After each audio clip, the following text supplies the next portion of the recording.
and there are some issues with Gen Z in terms of how they work, how they want to work. And, we're seeing, Eddie, a little bit of a return to boss culture. There's been recent articles in the Wall Street Journal, the New York Times about the return of boss culture, which is, I think you could also describe it as a return to toxic masculinity, which, of course, now, we're kind of reluctant to talk about the realities. I use the word empathy in my book over 150 times, Wow.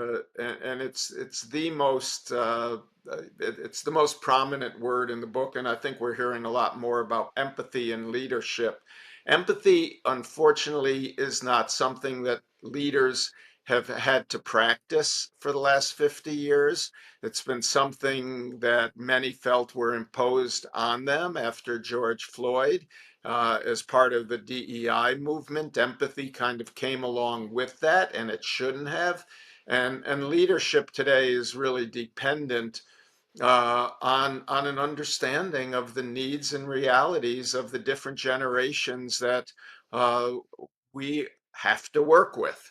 And it's being empathetic. It doesn't mean that we have to adapt to what their demands are, what their requirements are, but it also doesn't mean that they have to adapt 100% to us. It is a Right. generation, Gen Z, that empathy has been a little more a part of and a little more recognized as part of their world. I don't know that they've understood yet how to practice that in a culture that is boss led, authority led. We see influencers becoming more and more important in our culture and marketing. Um, uh, Influencers are kind of the opposite of the authority culture.